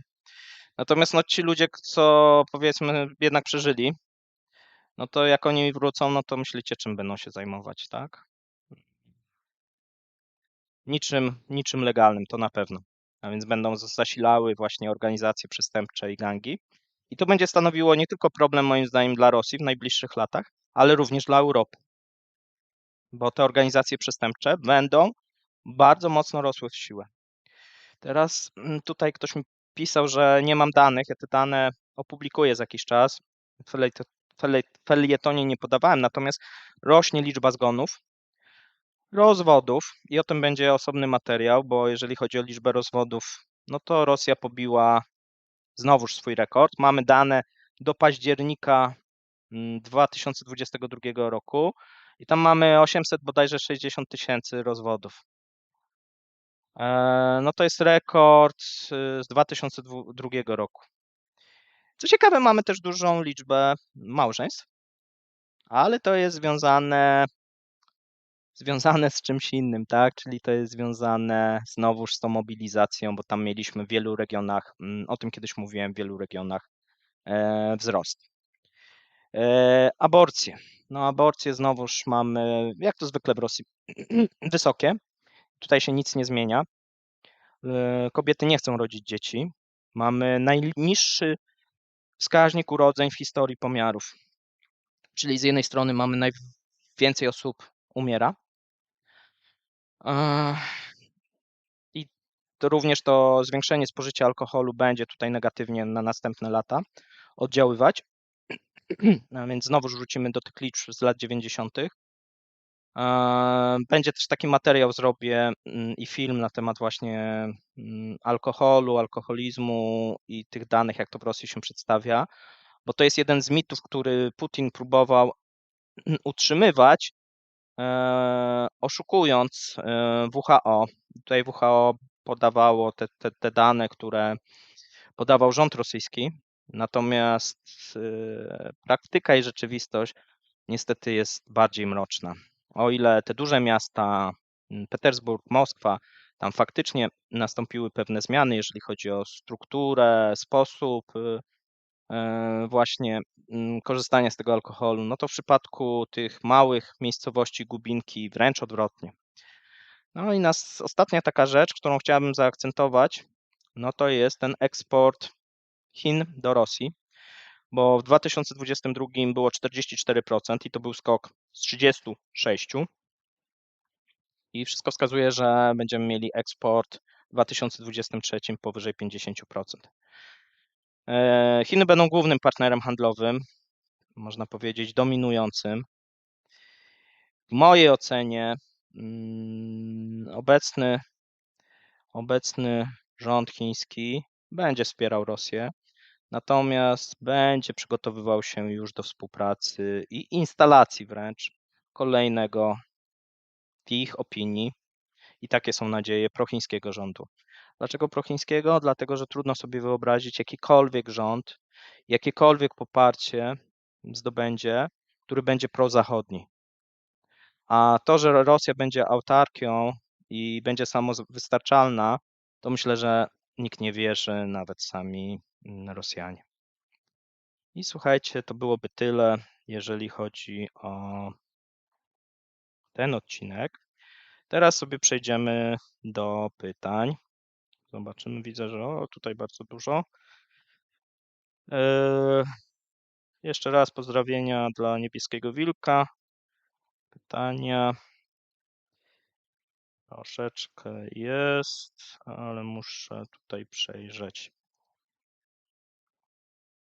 Polish Sausage. Próbuję wydobyć z siebie jakieś pokłady empatii, ale nic nie poradzę, w ogóle mi nie szkoda Rosjan. No cóż, zapracowali na to, jeżeli chodzi o ten reżim, na pewno. Od 2014 na to pracowali, no to są teraz pewne efekty. Karol Badowski. Czy będzie seria inwestycyjna na kanale, czyli podstawy inwestowania, spekulacji? Tak, będzie. Nie wiem kiedy. Na razie mam te tematy jeszcze do obrobienia rosyjskie. Być może będę to robił równolegle. Zobaczę. Kiedy cena rubla przekroczy 100 euro za 100 euro i tak dalej. Słuchaj, nawet nie wiem jaka dzisiaj, bo dzisiaj akurat nie sprawdzałem, ale chyba były znowuż jakieś wzrosty, bo coś mi mignęło, jakieś powiadomienie, a mam ustawione. Wydaje mi się, że w tym roku możemy spodziewać się takiej ceny, natomiast nie jestem niestety wróżbitą, żeby powiedzieć dokładnie. Jakbym wiedział dokładnie, to pewnie bym na tym chciał również zarobić. Natomiast zobaczmy sobie ile na koniec dnia, bo dzisiaj był ostry zjazd na wielu aktywach, co zresztą przewidywaliśmy.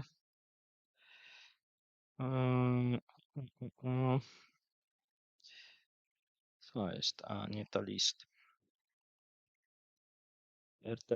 RTS zjechał. Słuchajcie, RTS już jest za 92, więc będzie niedługo szedł na rekord kwietniowy. Natomiast jeżeli chodzi o... No tutaj też mamy, jeżeli chodzi o dolara, no to mamy 75 przebite, 76 przebite, nie?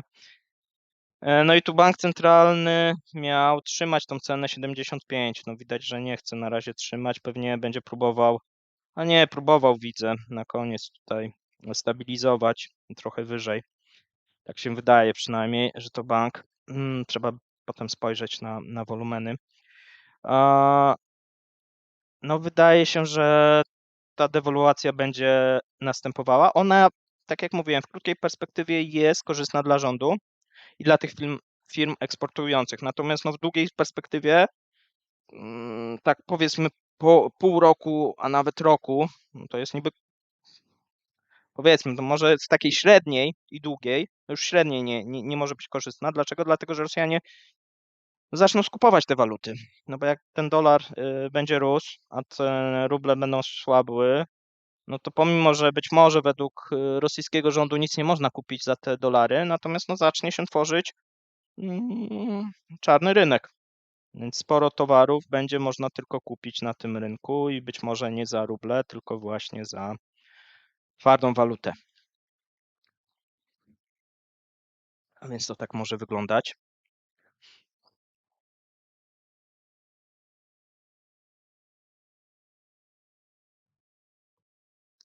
Dobra, pójdę od końca, może mi będzie łatwiej. Ewa. Rosja zdegenerowana, znikająca brzmi bardzo dobrze. Chyba tak nie powiedziałem, ale rozumiem, że to tak odbieracie. No, to nie jest tak, że te problemy, które obecnie Rosja ma, one są wynikiem tylko wojny. Te problemy były. No jeżeli Rosja przoduje na przykład, jeżeli chodzi o kraj, który ma dosyć dużą liczbę osób zarażonych AIDS, no to nie jest związane to z wojną, słuchajcie, tak? To jest związane z czymś innym. Jeżeli Rosja ma problem, jeżeli chodzi o długość życia, bo większość Rosjan, szczególnie mężczyzn, bo większość Rosjan nie dożywa do 66 roku, no to też nie jest problem obecnej wojny, nie? Jak gdyby rozumiecie, to są problemy, które były wcześniej w Rosji. To, że Rosja nie zmieniła swojego modelu tego surowcowego, a wiedziała, że im się surowce te łatwo wydobywalne kończą, a to jest następny element, który opisałem, a chyba dzisiaj nie wspomniałem, no to za moment Rosja będzie miała taki problem, powiedzmy już nawet za 5-6 lat, że ta łatwa ropa do wydobycia się skończy. No a jak nie zrobi inwestycji, to nie będzie miała ropy. Brzmi jak science fiction, no ale mamy przykład Wenezueli, mamy przykład Nigerii, nie? Gdzie mają podobne problemy i podobne jak gdyby powody, czyli brak inwestycji w nowe odwierty. Teraz Marvel. Czy możesz coś powiedzieć o demografii w Rosji w dłuższej perspektywie? Słuchałem wywiadu ze statystykiem Arielem Drabińskim. Pozdrowienie dla Ariela. I on przewiduje katastrofę demograficzną w Rosji do 50 lat. Będzie specjalny odcinek, bo to, tak jak mówię, mam przygotowany felieton na ten temat. Ja myślę, że ta katastrofa może nadejść szybciej, więc jestem bardziej pesymistyczny od niego. Dlaczego? No dlatego, że Rosjanie prowadzą wojnę, dlatego, że oni mieli bardzo duży problem w COVID-zie, tam mieli bardzo złe statystyki i znowuż, jeżeli chodzi o urodzenie, jeżeli chodzi o śmiertelność, no i teraz mają taką kontynuację, nie? A więc to nie jest tak, że tak jak niektóre kraje miały powiedzmy rok, 2 lata tego załamania, a teraz gdzieś tam odbudowują tą demografię przykładowo, albo się to stabilizuje. No jednak wiesz, Rosja prowadzi wojnę, ci Rosjanie giną, wyjeżdżają, emigrują, a do tej pory było źle, a więc to tylko takie jest dodatkowe combo. A kto obecnie ginie? Otóż no nie są, na front nie idą emeryci, tylko idą młode chłopaki. I jeżeli zginą, no to nie będzie tych dzieci, nie? Więc czy demografia jest taka sama w całej Europie? Tak, demografia jest, to różnie się, jeżeli chodzi o kraje przedstawia, będę też o tym mówił na tym osobnym podcaście. Natomiast jeżeli chodzi o demografię na przykład w Polsce, jest bardzo źle, ale w Rosji będzie jeszcze gorzej. Marne to dla nas pocieszenie. Na Ukrainie też będzie bardzo źle, żeby to też wybrzmiało. Tam nie będzie lepsza sytuacja, bo niby dlaczego ma być? Może być nawet gorsza, jeżeli chodzi o demografię.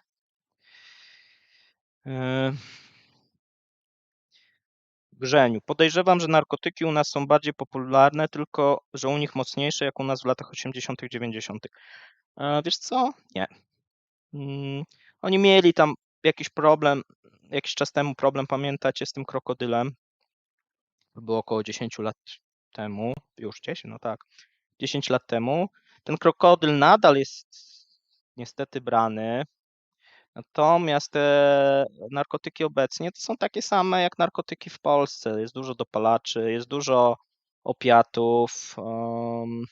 No jest to samo co w Stanach, co jest u nas. To się szybko rozprzestrzenia. To nie jest tak, że oni są jakoś tam w latach 80., 90. Nie. Biorą to samo co u nas, czy to co na zachodzie. Myślę, że tutaj jakichś wielkich. Będzie też odcinek na ten temat. Będę tam mówił, jak to wygląda, jeżeli chodzi o te najpopularniejsze narkotyki, ale z tego, co już zebrałem te dane, no to wygląda tak, że sytuacja jest bardzo zbliżona. Natomiast tam jest bardzo łatwo kupić te narkotyki, no pewnie. W wielu krajach zresztą jest łatwo, może tak, nie? Mm, Dobrze. Jeszcze kilka pytań i tak myślę, że 10:15-20 będziemy kończyć. Konrad. A jak ma się liczba kobiet przypadających na jednego mężczyzna? Bo kiedyś czytałem, że jest dosyć spora bodajże różnica. Będzie w tym felietonie, ja tam pokażę, bo to zależy, których, tak jak u nas, wiesz, zależy których do których, bo to nie jest tak, że to jest porówno. No i teraz właśnie będą mieli problem, bo tych młodych mężczyzn będzie po prostu coraz mniej. Potem im się to tam w którymś momencie wyrównuje. Potem znowuż mają problem, bo ci mężczyźni starsi no nie dożywają 65, a te kobiety rosyjskie żyją trochę dłużej. Z tych, teraz tak, Marek Muszer. Z tych 70 milionów pracujących w Rosji, ile jest zatrudnionych w resortach siłowych i administracji, a ile pracuje w przemyśle? Nie wiem, tak z głowy, musiałbym sprawdzić. Natomiast mogę Ci powiedzieć tak, w 2022 był bardzo duży wzrost, jeżeli chodzi o etaty w administracji. I na pewno był wzrost, i o tym też się mówiło, jeżeli chodzi o ten przemysł, o te resorty siłowe, bo tam były też wzrosty wydatków na bezpieczeństwo.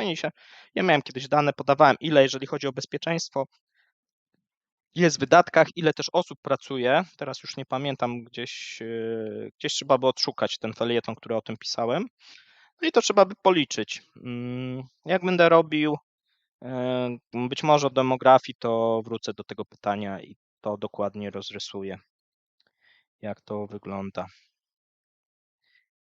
Waldek Jędrzejczewski, kłamczuszek ten Putin. No trochę podczas przemówienia, trochę nakłamał. No ale to nie pierwszy raz chyba w jego przypadku. Marek Muszer, a rubel powoli, ale systematycznie pnie się w górę. Nie, no rubel spada, to dolar pnie się w górę, czyli trzeba więcej rubli za dolara zapłacić.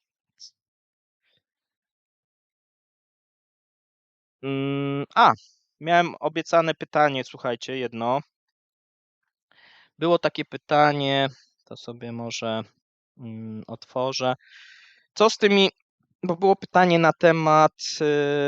na temat embarga i tej formuły 25 dotyczących Turcji. O co chodzi? Chodzi o to, że jakiś czas temu była taka informacja, tak jak wiecie, że samoloty rosyjskie latają do Turcji.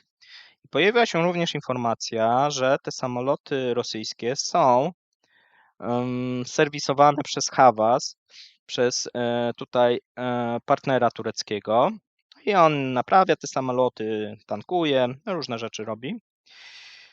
No i teraz na koniec stycznia nastąpiło amerykańskie żądanie wobec Havasu. Powiedzieli Amerykanie, powołując się na swoją listę sankcyjną, że Turcy nie mogą tego robić. Jeżeli to będą robić, będą na nich nałożone sankcje. Dlaczego? Dlatego, że jest tutaj informacja ze Stanów Zjednoczonych, że w przypadku tych amerykańskich technologii i komponentów, jeżeli jest taka formuła 25%, jeżeli te komponenty i technologie przekraczają 25%, to już podpada pod amerykańskie sankcje. Czyli nie tylko Boeingi będą podpadać pod amerykańskie sankcje, ale też Airbusy. A Rosja ma i to, i to. A więc okazuje się, że w tym momencie Turcy próbują coś uzgodnić z Rosjanami, jak z tego wybrnąć. Natomiast do 14 lutego był ten czas, kiedy mieli właśnie na jakąś odpowiedź. Tutaj troszeczkę to trzęsienie ziemi wszystko skomplikowało, ale wszystko wskazuje, zobaczymy jak to będzie, ale na ten moment wszystko wskazuje, że Turcy wycofają się z serwisowania rosyjskich maszyn. I prawdopodobnie wszystkich. Tam są jeszcze oczywiście jakieś inne, które nie są amerykańskie, ale ich jest mały procent. I wszystko wskazuje, że Turcy nie będą chcieli dalej tego robić. No bo okazuje się, że tak jak mówię, większość tych samolotów to są samoloty najczęściej Boeing, Airbus. Tam jeszcze jest, mają jeszcze jakieś Aviastary, Alrosa, jeden Nordstran, jakiegoś Royal Flighta, no jakieś tam inne, tak, ale słuchajcie, ale większość to są Boeingi no i co? No i to tak wygląda, tak? Przejdźmy do następnego pytania. Być może coś wymyślą, nie wiem. No na razie ja nie widzę jakiegoś rozwiązania, oni też nie.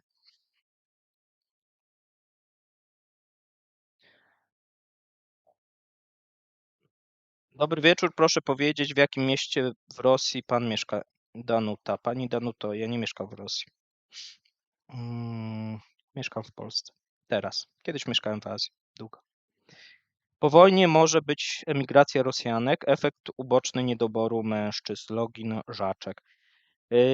To już teraz obserwujemy, że część Rosjanek też wyjeżdża, bo to nie jest tylko tak, że młodzi mężczyźni jadą ze względów na przykład ekonomicznych i mobilizacyjnych. Młode Rosjanki też wyjeżdżają w poszukiwaniu lepszego życia i też mamy takie dane.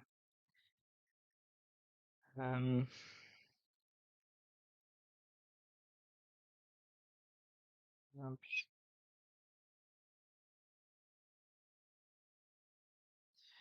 Dobrze, zadawajcie jeszcze pytania. No jeszcze myślę, że znajdę jakieś 2, 3.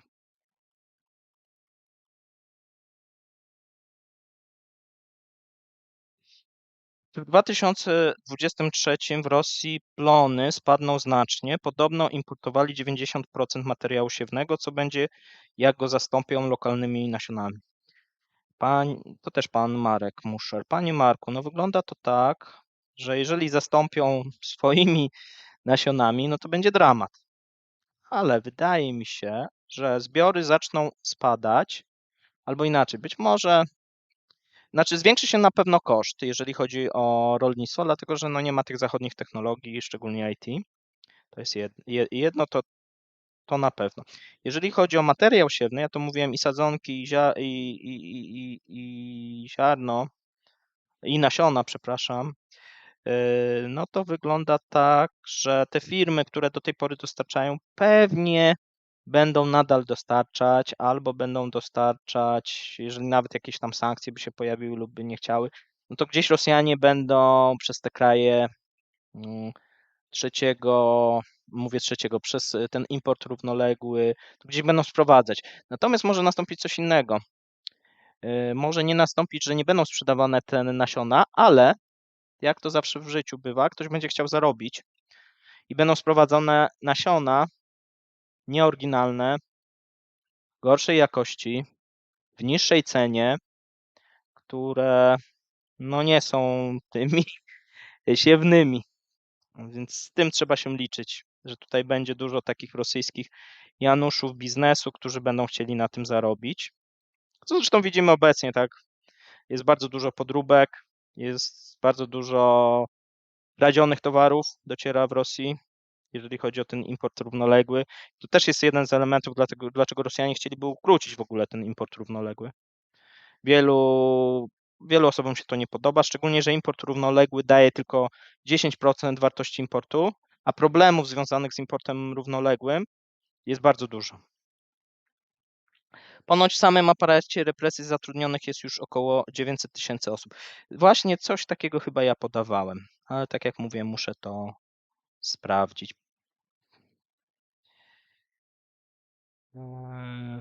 Dobrze, słuchajcie, powoli widzę, że trzeba samemu chodzić.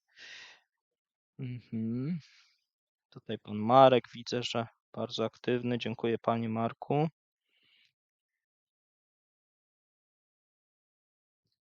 Pan Marek Muszer.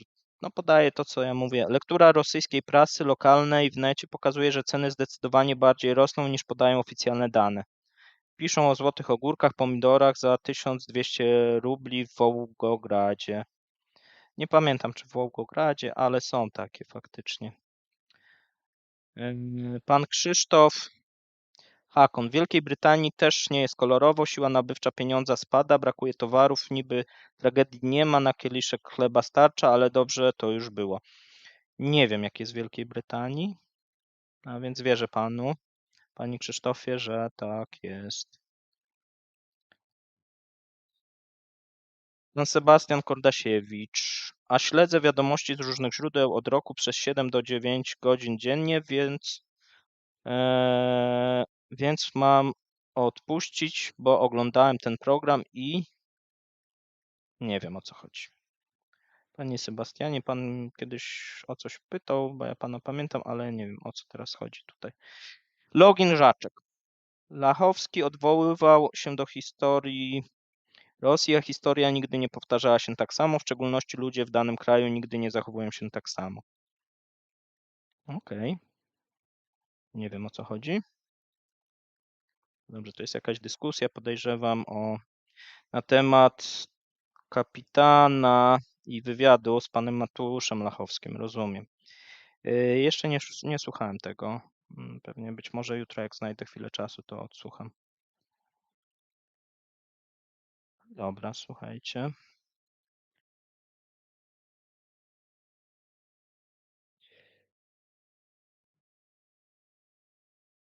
Pani Danuta, podobno dużo młodych Rosjan osiedliło się w Turcji, są zadowoleni, więc nie sądzę, aby wrócili do swojego kraju. Też ogromną stratą. Też mi się tak wydaje, że jeżeli ktoś już wyemigrował z tej Rosji, posiada umiejętności, wiedzę, ma pewien kapitał, to do czego on ma wracać w tej Rosji? Co go czeka? Firm zachodnich, dla których pracował, nie ma. Toczy się wojna. Społeczeństwo coraz biedniejsze. Nie widzę tu jakichś wielkich perspektyw, tak, jeżeli chodzi o te powroty. Co prawda rząd tam próbuje jakieś kolejne programy, ale chyba tam w tym rządzie nikt nie wierzy w to. Dobra, słuchajcie. Jeszcze próbuję coś znaleźć, jakieś pytanie możecie zadać. Jak nie, to zamykamy pokój i live'a.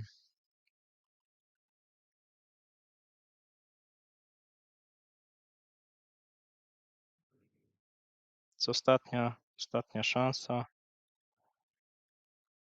Mamy 250. Był moment chyba, że było pod 300 osób. Wszystkim dziękuję. Jeżeli ktoś nie subskrybuje kanału, będzie mi miło, jak zacznie. Jeżeli ktoś chce wesprzeć kanał, również będzie mi miło. Są tam dwie opcje.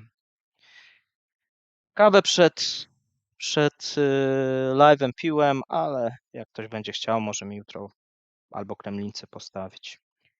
Mamy pytanie od pani Danuty. Czy uważa pan, że młode wilki chciałyby objąć władzę? Wiele osób pewnie w Rosji chciałoby objąć władzę. No, władza w Rosji równa się przywileje i pieniądze. Tak wszyscy Rosjanie to postrzegają. No i taka jest praktyka. A więc pani Danuto, myślę, że tak, będzie wiele osób.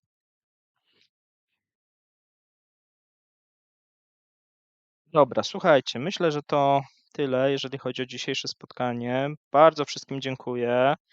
Wiem, że dla wielu osób był trudny wybór, bo mieliśmy tutaj wspaniałe audycje, które były konkurencyjne wobec tego live'a. Dlatego doceniam, że byliście ze mną. Dziękuję Wam serdecznie i do usłyszenia za tydzień. A, jeszcze taka rzecz. Niedługo powinna pojawić się taka rozpiska, co czeka Was na kanale, jakiego typu materiały. Ja pokrótce może powiem, ponieważ powinno pojawić się, są dwa materiały zaległe z pokojów twitterowych, dosyć ciekawe. Jeden o Chinach i on się powinien, i Rosji, on się powinien pojawić, była dyskusja, on się powinien pojawić, dwa materiały, czyli dobrze mówiłem, mój błąd, dwa. Jeden o Chinach i Rosji i on się powinien pojawić w przyszłym tygodniu i też jeden na temat pojedynku tutaj przywódców, tu była dyskusja głównie pomiędzy mną a panem Zen, czyli Mateuszem, na temat ostatnich wydarzeń i tego, o czym mówił Putin, o czym mówił Biden. Jeżeli ktoś by chciał odsłuchać, zapraszam. W mojej ocenie oba materiały są ciekawe. Ten materiał na temat Chin wydaje się być może dla mnie przynajmniej ciekawszy. Natomiast w przyszłym tygodniu też zaczną się pojawiać następne materiały. Chciałem rozpocząć taki cykl na temat, i on jest w jakimś tam stopniu, limitów rosyjskiej gospodarki i trochę sobie powiedzieć na temat tych rzeczy, które przytrafiają się Rosjanom. Czyli będziemy mówili na temat demografii. To będzie rozpiska tych odcinków. Demografia, alkoholizm Rosji, na temat mitów związanych właśnie z ropą naftową. Powiemy, jak to wygląda Będą one troszeczkę bardziej edukacyjne. Myślę, że będą na pewno krótsze niż live'y. Powinno być 20-30 minut. No i taką rozpiskę na następne, myślę, miesiące Wam przedstawię. Chciałem uruchomić takie ankiety, gdzie będziecie mogli sobie wybrać sami, o czym chcielibyście posłuchać. Tylko zastrzegam sobie, że jeżeli będą jakieś trudne dla mnie wybory, to tego nie zrobię. Na pewno nie zrobię tematu związanego z Ukrainą i z gospodarką ukraińską. O to byłem wielokrotnie proszony i dla mnie jest to zbyt trudne. Jest zbyt mało danych, a natrafię na pewno na hejt po tym materiale. Wydaje mi się, że taki materiał jest niepotrzebny.